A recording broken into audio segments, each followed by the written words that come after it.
Hi everybody. Hi everybody. I'm Bert, I'm Trilce. and we both would like to tell you a little bit about how our career in the museums world developed. We both live in the Netherlands.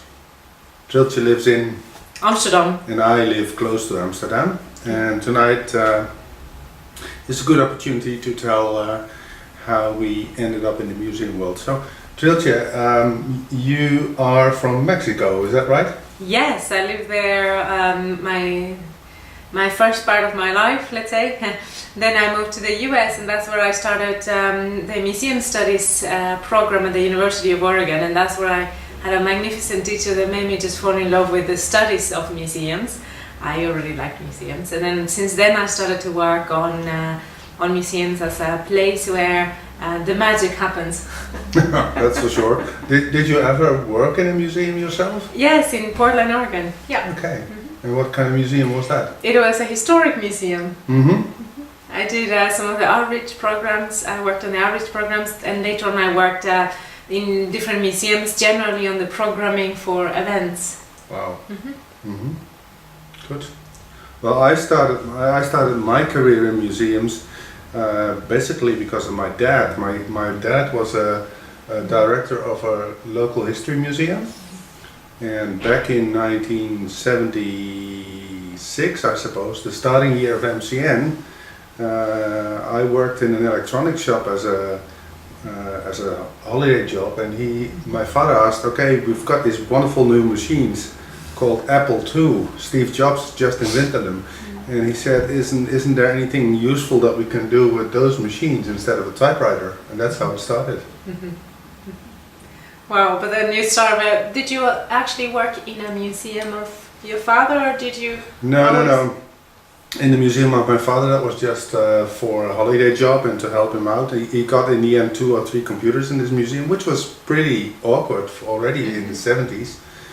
And then I studied electronics. Computer science was not a subject yet at that time, and from 1983 to 86 I worked in the Maritime Museum in Rotterdam. Oh yeah. So you did work in the museum? I did.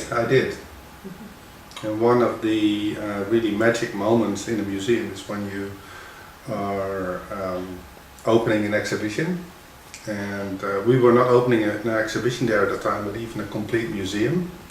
And we were one of the first museums that applied electronic imaging. So we had a video disc. Have you ever seen one? Yeah.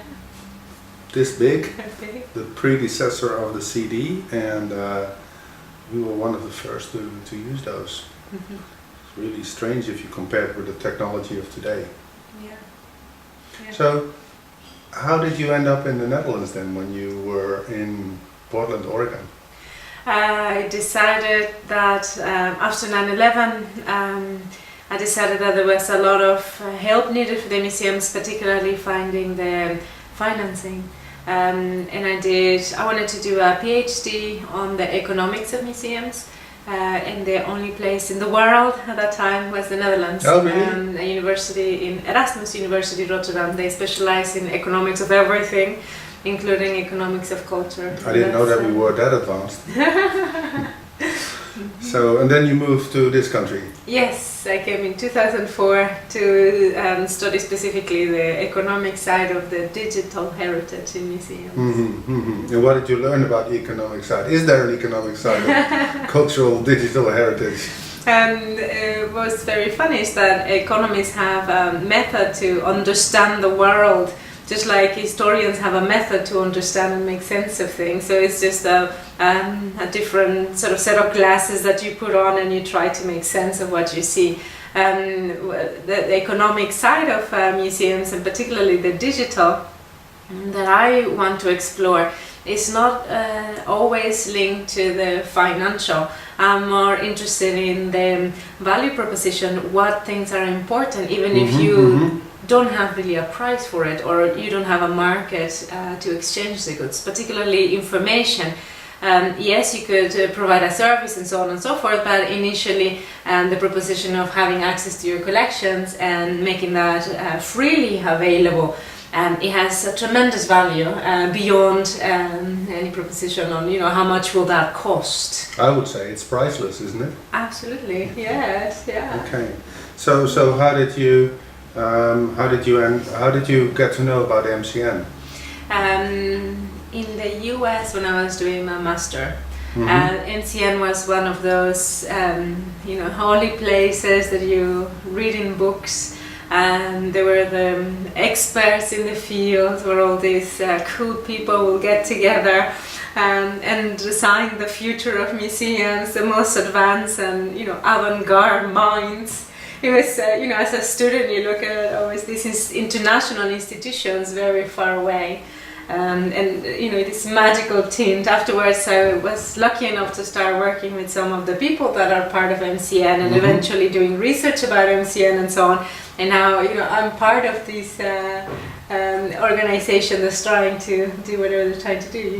You've also been active in one of the six, isn't it? Yes, I've been with mostly with the metrics and evaluation. We turned out to now a new name is Data and Insights. Data and Insights. Yeah, and the idea is that we try to make sense of what there is, so not only advancing the work with the digital, but trying to do an evidence-based decision making. So what's happening, is this working or not? So a little bit evaluative, but also very much just... I was just going to say,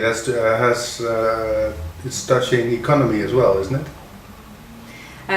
Yes, you can talk. Yes, absolutely. We talk constantly about the efficiency of work, and if you make a new website, what works well or what doesn't work well. Or my favorite question is always, do you know how many objects have not been exhibited in your collection, or how many objects online are not being seen, and why not? Absolutely. Few museums are able to produce this information, surprisingly, Yeah. Cool. And how did you meet MCN? I don't know. I hardly can't remember. This must have been a couple of decades ago. But I've been a regular visitor to MCN, and 2 years ago there was a call out there for new board members, and at that time goes back to the history. Back in '86, when I worked for the museum, I was asked to get to work for a software company.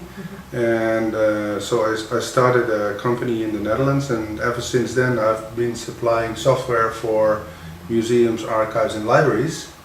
And when this call from MCM came out, I thought, maybe it's good to have a commercial company represented in the board of the MCN. And I thought, let me just apply to it. And that's what happened. They thought it was a good idea too.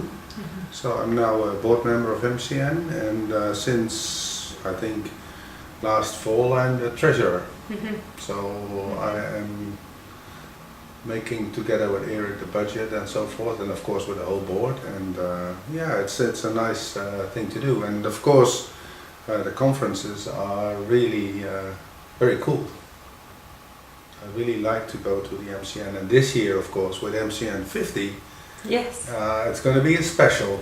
It will be a special, definitely. 1967 is indeed a special year, but I think the 50th celebration is very special. Think about 50 years in internet age. That's almost incomprehensible, right? Yes. So I think the MCN 50 will be a major event, and we hope that the program will be really good, and of course the venue, the Andy Warhol Museum, I think that will be fabulous.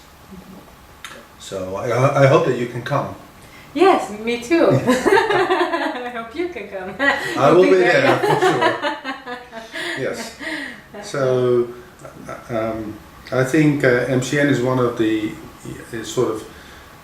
coolest organizations in this space, because everybody can be themselves, and everybody can contribute in their own way, and to me it's more of a community than anything else, and that feeling I think is very important, and we should keep that.